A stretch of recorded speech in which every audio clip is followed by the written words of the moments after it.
Hi friends, आज आपण इकडे बघणार आहोत मस्त झणझणीत असं सुक्या करंदीचं फणसाच्या आठळ्या घालून केलेलं थोडंसं थपथपीत असं सुकं. चला तर मग आपण वेळ न घालवता आपण रेसिपीला सुरुवात करूया.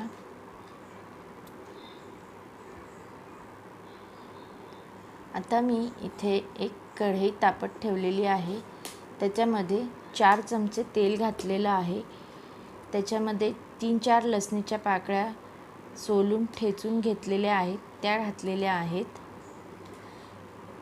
सुक्या मच्छीचं बनवण्यासाठी तेलाचं प्रमाण थोडंसं जास्त लागतं. आता इथे फणसाच्या आठळ्या मी फोडून घेतलेल्या आहेत, पण त्याची साल काढून टाकलेली आहे. आता ह्याच्यामध्ये मी 2 मध्यम असे कांदे बारीक चिरून घेतलेले आहेत. ते तेलामध्ये घालून चांगले नीट तेलावरती परतून घ्यायचे आहेत. कांदा असा थोडासा गुलाबीसर झाला की आपण त्याच्यामध्ये एक मध्यम बारीक चिरलेला टोमॅटो घालायचा आहे. टोमॅटो ही चांगला तेलावरती परतून घ्यायचा आहे. आता त्याच्यामध्ये 1/2 चमचा हळद घालायची आहे.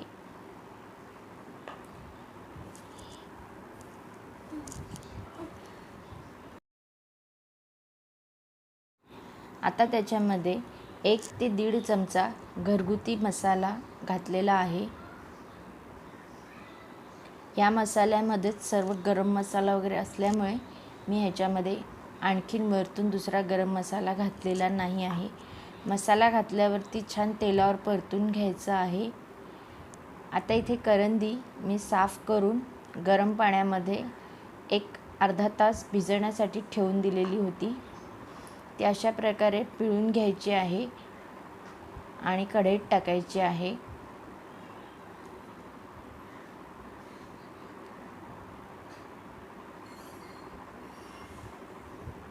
त्यानंतर त्याच्यामध्ये आपण फणसाच्या आठळ्या ज्या फोडून घेतलेल्या होत्या त्याही घालायच्या आहेत.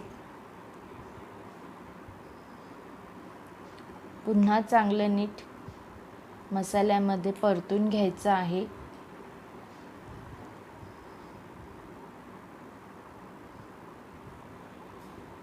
आता त्याच्यावर एक झाकण ठेवायचं आहे व एक छोटीशी वाफ काढून घ्यायची आहे. आता झाकण काढून पुन्हा एकदा आपण ढवळून घेऊया.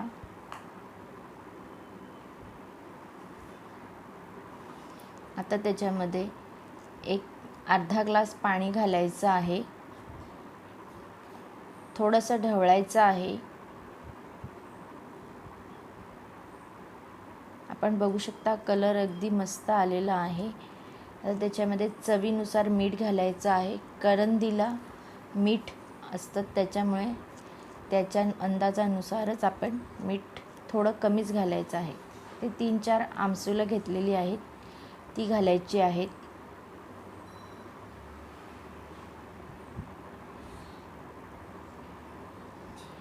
पुन्हा चांगलं नीट ढवळून घ्यायचं आहे.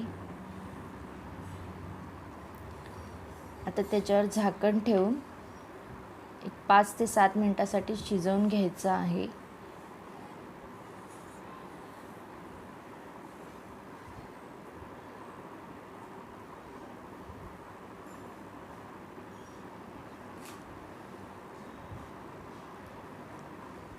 आता आपलं करंदी व फणसाच्या आठळ्या घालून तयार केलेलं करंदीचं सुकं तयार झालेलं आहे. थोडंसं पाणी आपण आटवून घेऊया ह्याच्यातलं.